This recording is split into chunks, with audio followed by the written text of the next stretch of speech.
제4장 느부갓네살 왕의 두 번째 꿈. 느부갓네살 왕이 전국에 사는 민족과 언어가 다른 뭇 백성에게 다음과 같은 조서를 내렸다. 백성에게 평강이 넘치기를 바란다. 가장 높으신 하나님이 나에게 보이신 표적과 기적을 백성에게 기꺼이 알리고자 한다. 크도다 그 이적이요, 능하도다 그 기사요. 그 나라 영원하고 그 통치 대대에 이를 것이다.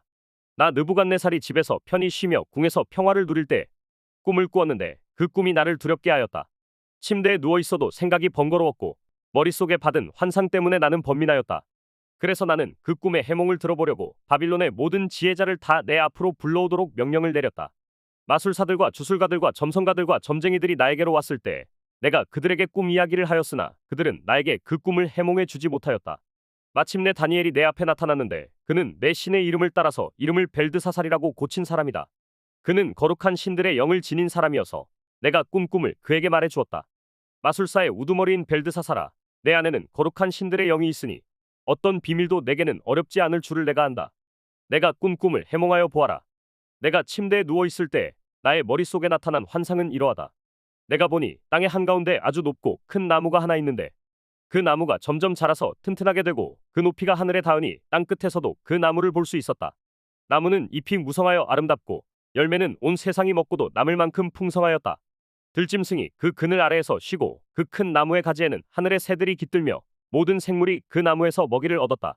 내가 침대 위에서 나의 머릿속에 나타난 환상을 또 보니 거룩한 감시자가 하늘로부터 내려와서 큰 소리로 외치며 이렇게 명령하였다. 이 나무를 베고서 가지를 꺾고 잎사귀를 떨고서 열매를 해쳐라. 나무 밑에 있는 짐승들을 쫓아버리고 가지에 깃든 새들을 쫓아내어라. 다만 그 뿌리의 그루터기만 땅에 남겨두고 쇠줄과 노줄로 동이고 들풀 속에 버려두어라. 하늘의 이슬에 적게 하고 땅의 풀 가운데서 들짐승과 함께 어울리게 하여라. 또 그의 마음은 변하여서 사람의 마음과 같지 않고 짐승의 마음을 가지고서 7대를 지낼 것이다. 이것은 감시자들이 명령한 것이며 거룩한 이들이 말한 것이다. 이것은 가장 높으신 분이 인간의 나라를 지배하신다는 것과 뜻에 맞는 사람에게 나라를 주신다는 것과 가장 낮은 사람을 그 위에 세우신다는 것을 사람들이 알도록 하려는 것이다. 나 느부갓네살 왕이 이런 꿈을 꾸었으니 너 벨드사살은 이 꿈을 해몽하여라. 내 나라의 모든 지혜자가 그 꿈을 해몽하여 나에게 알려주지 못하였으나 너는 내 안에 거룩한 신들의 영이 있으니 할 수 있을 것이다. 다니엘의 꿈 해몽. 왕의 말이 끝났을 때 일명 벨드사살이라고 하는 다니엘은 한동안 놀라서 몹시 당황하였다. 왕이 그에게 말하였다. 벨드사살아, 이 꿈과 그 해몽이 어떠하든지 번민하지 말아라. 벨드사살이 아뢰었다. 임금님, 이 꿈은 임금님의 원수들이 꾸었더라면 좋았을 뻔했습니다. 해몽도 임금님의 원수들에게나 해줄 수 있으면 좋겠습니다. 임금님이 보신 그 나무는 점점 자라서 튼튼해지고 그 높이가 하늘에까지 닿아서 땅끝 어디에서나 그 나무를 볼 수 있었고 그 잎이 무성하여 아름답고 그 열매가 아주 많아서 온 세상 피조물의 먹을거리가 되었고 그 나무 아래에서 들짐승이 쉬었으며 그 가지에는 하늘의 새들이 깃들었다고 하셨습니다. 임금님, 그 나무는 바로 임금님이십니다. 임금님은 강대해지셨습니다. 임금님의 강대함이 하늘에 닿았고 임금님의 통치가 땅끝까지 이르렀습니다. 임금님이 보시니 거룩한 감시자가 하늘로부터 내려와서 이렇게 말하였습니다. 이 나무를 베어 없애되 다만 뿌리의 그루터기는 땅에 남겨두고 쇠줄과 노줄로 동여서 들풀 속에 버려두고 하늘에서 내리는 이슬에 적게 하고 들짐승과 함께 어울리게 하여라. 이렇게 7대를 지내도록 하여라. 임금님, 그 해몽은 이러합니다. 가장 높으신 분이 내리신 명령이 임금님께 미칠 것입니다. 임금님은 사람에게서 쫓겨나셔서 들짐승과 함께 사시며 소처럼 풀을 뜯고 하늘에서 내리는 이슬에 젖으실 것입니다. 이렇게 7대가 지나간 뒤에 임금님은 비로소 가장 높으신 분이 인간의 나라를 다스리신다는 것과 누구든지 그의 뜻에 맞는 사람에게 나라를 주신다는 것을 깨달으실 것입니다. 또 나무 뿌리에 그루터기를 남겨두라고 명령하신 것은 하나님이 세상을 다스리신다는 것을 임금님이 깨달으신 다음에야 임금님의 나라가 굳게 선다는 뜻입니다. 그러니 임금님은 저의 조언을 받아 주시기를 바랍니다. 공의를 행하셔서 임금님의 죄를 속하시고 가난한 백성에게 자비를 베푸셔서 죄를 속하시기 바랍니다. 그렇게 하시면 임금님의 영화가 지속될 수 있을지도 모릅니다. 이 모든 일이 다 느부갓네살 왕에게 그대로 일어났다. 12달이 지난 뒤에 어느 날 왕이 바빌론 왕궁 옥상에서 거닐면서 혼자 중얼거렸다. 내가 세운 이 도성, 이 거대한 바빌론을 보아라. 나의 권세와 능력과 나의 영화와 위엄이 그대로 나타나 있지 않느냐. 이 말이 왕의 입에서 채 떨어지기도 전에 하늘로부터 내려오는 말소리가 들렸다. 느부갓네살 왕아, 너에게 선언한다. 왕권이 너에게서 떠났다. 너는 사람 사는 세상에서 쫓겨나서 들짐승과 함께 살면서 소처럼 풀을 뜯어먹을 것이다. 이와 같이 7대를 지낸 다음에야 너는 가장 높으신 분이 인간의 나라를 다스리신다는 것과 그의 뜻에 맞는 사람에게 나라를 주신다는 것을 알게 될 것이다. 바로 그 순간에 이 말이 느부갓네살 왕에게 이루어져서 그가 사람 사는 세상에서 쫓겨나서 소처럼 풀을 뜯어먹었으며 몸은 하늘에서 내리는 이슬에 젖었고 머리카락은 독수리의 깃털처럼 자랐으며 손톱은 새의 발톱같이 자랐다. 느부갓네살 왕의 하나님 찬양. 정해진 기간이 다 되어 나 느부갓네살은 하늘을 우러러보고서 정신을 되찾았고 그리고 가장 높으신 분을 찬송하고 영원하신 분을 찬양하며 그에게 영광을 돌렸다. 그의 통치 영원하고 그의 나라 대대로 이어진다. 그는 땅의 모든 거민을 없는 것 같이 여기시며 하늘의 군대와 이 땅의 모든 거민에게 뜻대로 하시지만 아무도 그가 하시는 일을 막지 못하고 무슨 일을 이렇게 하셨느냐고 그에게 물을 사람이 없다. 내가 정신을 되찾았을 때 나의 명예와 위엄과 나라의 영화가 회복되었고 나의 고문관들과 대신들이 나를 찾아왔으며 나는 이전보다 더 큰 영예를 받으면서 왕위를 회복하였다. 이제 나 느부갓네살은 하늘의 왕을 찬양하고 높이며 그분에게 영광을 돌리는 바이다. 과연 그가 하시는 일은 모두 참되며 그의 모든 길은 공의로우니 그는 교만한 이를 낮추신다. 제5장. 벨사살 왕이 잔치를 베풀다. 벨사살 왕이 귀한 손님 1000명을 불러서 큰 잔치를 베풀고 그 1000명과 더불어 술을 마셨다.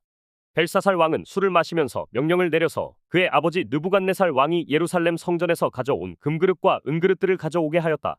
왕과 귀한 손님과 왕비들과 후궁들이 모두 그것으로 술을 마시게 할 참이었다. 그래서 예루살렘에 있는 하나님의 집 성전에서 가져온 금그릇들을 꺼내서 왕과 귀한 손님과 왕비들과 후궁들이 그것으로 술을 마셨다.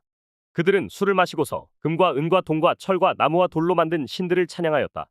그런데 바로 그때 갑자기 사람의 손이 나타나더니 촛대 앞에 있는 왕궁 석고 벽 위에다가 글을 쓰기 시작하였다. 왕은 그 손가락이 글을 쓰는 것을 보고 있었다. 그러다가 왕의 얼굴빛이 창백해지더니 공포에 사로잡혀서 넓적다리의 힘을 잃고 무릎을 서로 부딪히며 떨었다. 왕은 큰 소리로 외쳐서 주술가들과 점성술가들과 점성가들을 불러오게 하였다. 그들이 들어왔을 때 그는 바빌론의 지혜자들에게 말하였다. 누구든지 이 글자를 읽고서 그 뜻을 나에게 알려주는 사람은 자색 옷을 입히고 금 목걸이를 목에 걸어주며 이 나라에서 셋째 가는 통치자로 삼겠다. 왕궁 지혜자들이 모두 나왔으나 아무도 그 글자를 읽는 사람이 없었고 그 뜻을 왕에게 알려주는 사람도 없었다. 벨사살 왕은 크게 낙심하여 얼굴빛이 변하였고 손님들도 당황하였다. 왕과 귀한 손님들의 고함 소리를 듣고서 왕의 어머니가 연회장으로 들어왔다. 왕의 어머니가 왕에게 말하였다. 임금님, 임금님의 만수무강을 빕니다. 임금님은 너무 번민하지 마시고 얼굴에서 근심을 떨쳐 버리시기 바랍니다. 임금님의 나라에 거룩한 신들의 영을 받은 사람이 하나 있습니다. 그는 임금님의 아버지 때에 명철과 총명과 신들의 지혜와 같은 지혜를 가진 사람으로 알려진 인물입니다. 임금님의 아버지 느부갓네살 왕께서는 그 사람을 마술사들과 주술가들과 점성술가들과 점성가들의 우두머리로 세우셨습니다. 그의 이름은 다니엘입니다.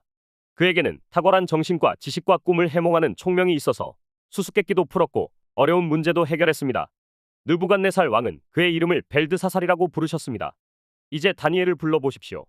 그러면 그가 그 글자를 풀어서 임금님께 알려드릴 것입니다. 다니엘이 글자를 해독하다. 다니엘이 왕 앞에 나아오니 왕이 다니엘에게 물었다. 그대가 바로 나의 부왕께서 유다에서 데려온 유다 포로 가운데 하나인 그 다니엘이란 사람이오. 나는 그대의 이야기를 들었소. 그대에게는 신들의 영이 있고 명철과 총명과 탁월한 지혜가 있다고 들었소. 내가 지혜자들과 주술가들을 이리로 불러와서 이 글자를 읽고서 내 앞에서 그 뜻을 알아내라고 하였으나 그들이 이 글자의 뜻을 나에게 풀이하여 주지 못하였소. 그러나 나는 그대가 글자를 해석할 수 있고 어려운 문제도 풀 수 있다고 들었소. 지금 그대가 이 글자를 읽고 나에게 뜻을 풀이하여 주면 그대에게 자색 옷을 입히고 목에 금목걸이를 걸어주고 이 나라에서 셋째 가는 통치자로 삼겠소. 다니엘이 왕 앞에서 아뢰었다.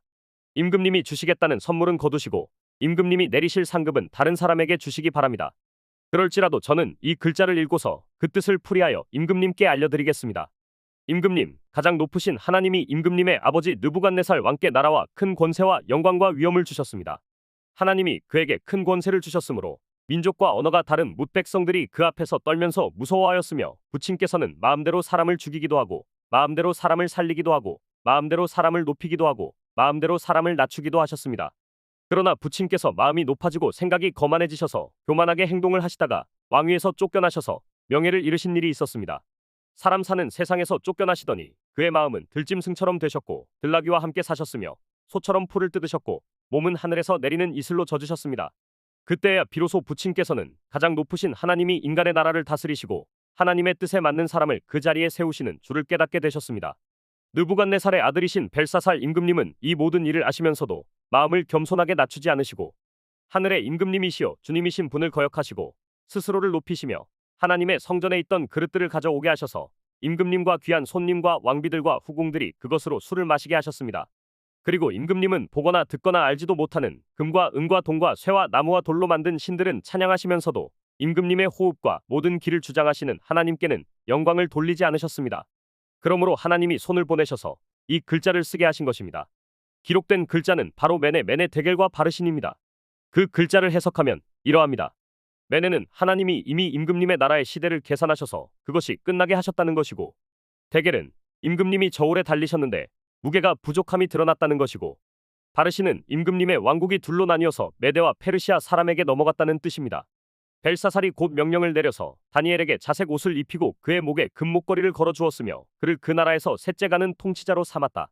바로 그날 밤에 바빌로니아의 벨사살 왕은 살해되었고 메데 사람 다리우스가 그 나라를 차지하였다. 다리우스의 나이는 62살이었다. 제6장 사자 굴 속의 다니엘. 다리우스는 자기의 뜻대로 나라 안에 지방장관 120명을 세워서 나라를 다스리게 하였다. 또 그들 위에 정승 3사람을 세웠는데 다니엘도 그 가운데 한 사람이었다. 그리고 지방장관들이 정승들에게 업무를 보고하게 하여 왕에게 피해를 끼치는 일이 없도록 하였다. 그런데 다니엘이 다른 정승들이나 지방장관들보다 더 우수하였으므로 왕이 그를 나라의 통치자로 임명하고자 하였다. 그러자 다른 정승들과 지방장관들이 다니엘이 나라 일을 잘못 처리한 것을 찾아내려 하였다. 그러나 그들은 그에게서 아무런 실책이나 허물을 발견하지 못하였다. 다니엘이 임무에 충실하여 아무런 실책이나 허물이 없었기 때문이다. 그래서 그들은 서로 말하였다. 다니엘이라는 자는 그가 믿는 하나님의 법을 문제 삼지 않고는 고발할 근거를 찾을 수 없다. 그리하여 총리들과 방백들은 왕에게로 나아가서 아뢰었다. 다리우스 임금님, 만수무강하시기를 빕니다. 이 나라 정승들과 대신들과 지방장관들과 고문관들과 총독들이 모두 의논한 바가 있습니다. 임금님이 법을 한 가지 만드셔서 금령으로 내려주시도록 요청하기로 하였습니다. 그 법은 앞으로 30일 동안에 임금님 말고 다른 신이나 사람에게 무엇을 간구하는 사람은 누구든지 사자 굴에 집어넣기로 한다는 것입니다. 바라옵기는 임금님이 이제 금령을 세우시고 그 문서에 임금님의 도장을 찍으셔서 메데와 페르시아에 고치지 못하는 법을 따라서 그것을 다시 고치지 못하게 하시기를 바랍니다. 그리하여 다리우스 왕은 금령의 문서에 왕의 도장을 찍었다. 다니엘은 왕이 금령 문서에 도장을 찍은 것을 알고도 자기의 집으로 돌아가서 다락방으로 올라갔다. 그 다락방은 예루살렘 쪽으로 창문이 나 있었다. 그는 늘 하듯이 하루에 3번씩 그의 하나님께 무릎을 꿇고 기도하며 감사를 드렸다. 그때 다니엘을 모함하는 사람들이 들이닥쳐 다니엘이 그의 하나님께 기도하며 간구하는 것을 목격하였다. 그들이 왕에게로 나아가서 다니엘을 고발하려고 왕에게 금령을 상기시켰다. 임금님이 금령의 도장을 찍으시고 앞으로 30일 동안 임금님 외에 다른 신이나 사람에게 무엇을 간구하는 사람은 누구든지 사자 굴에 던지기로 하지 않으셨습니까? 왕이 대답하였다. 그 일은 고칠 수 없다. 그것은 메데와 페르시아의 법을 따라 확정된 것이다. 그들이 왕에게 아뢰었다. 임금님, 유다에서 잡혀온 다니엘이 임금님을 무시하고 또 임금님의 도장이 찍힌 금령을 무시하여 하루에 3번씩 기도를 드리고 있습니다. 왕은 이 고발을 듣고 몹시 괴로워하고 다니엘을 구원하려고 마음을 쓰며 해가 질 때까지 온갖 노력을 다하였다. 그때 이 사람들이 왕에게 다가와서 말하였다. 임금님, 메데와 페르시아의 법은 임금님이 한번 금령이나 법률을 세우시면 그것을 바꾸실 수 없다는 사실을 기억하시기 바랍니다. 그래서 왕이 명령을 내리니 그들이 다니엘을 끌어다가 사자 굴에 던져 넣었다. 왕이 다니엘에게 말하였다. 내가 늘 섬기는 너의 하나님이 너를 구하여 주시기를 빈다. 사람들이 돌 하나를 굴려다가 어기를 막았고 왕이 그 위에 자기의 도장과 귀인들의 도장을 찍어서 봉하였다. 이렇게 하여서 다니엘에게 내린 조치를 변경할 수 없게 하였다. 그 뒤에 왕은 궁전으로 돌아가서 그날 밤을 뜬 눈으로 지새우며 먹지도 마시지도 않고 즐거운 일은 아무것도 하지 못하게 하였다. 이튿날 똥이 틀 때 왕은 일어나는 길로 곧 사자 굴로 갔다. 그 굴 가까이에 이르러서 왕은 슬픈 목소리로 외치며 다니엘에게 말하였다. 살아 계신 하나님의 종 다니엘아, 내가 늘 섬기는 너의 하나님이 너를 사자들로부터 구해 주셨느냐? 다니엘이 왕에게 아뢰었다. 임금님의 만수무강을 빕니다. 나의 하나님이 천사를 보내셔서 사자들의 입을 막으셨으므로 사자들이 나를 해치지 못하였습니다. 그것은 하나님 앞에서 나에게는 죄가 없다는 사실이 드러났기 때문입니다. 임금님, 저는 임금님께도 죄를 짓지 않았습니다. 왕이 매우 기뻐하면서 다니엘을 굴에서 끌어올리도록 명령하니 사람들이 다니엘을 굴에서 끌어올렸다. 그가 자기 하나님을 신뢰하였기 때문에 그에게서는 아무런 상처도 찾아볼 수 없었다. 왕이 명령을 내려서 다니엘을 헐뜯은 사람들을 데려오게 하고 그들과 그 자식들과 아내들을 사자 굴에 던져 넣으니 그들이 굴 밑바닥에 닿기도 전에 사자들이 그들을 움켜서 그 뼈까지 부서뜨렸다. 그때 다리우스 왕은 전국에 사는 민족과 언어가 다른 뭇 백성에게 조서를 내렸다. 내 백성에게 평화가 넘치기를 바란다. 내가 이 법령을 공포한다. 내 나라에서 나의 통치를 받는 모든 백성은 반드시 다니엘이 섬기는 하나님을 공경하고 두려워하여야 한다. 살아계신 하나님이 영원히 다스리신다. 그 나라는 멸망하지 않으며 그의 권세 무궁하다. 그는 구원하기도 하시고 건져내기도 하시며 하늘과 땅에서 표적과 기적을 행하시는 분 다니엘을 사자의 입에서 구하여 주셨다. 바로 이 사람 다니엘은 다리우스 왕이 다스리는 동안과 페르시아의 고레스 왕이 다스리는 동안 잘 살았다.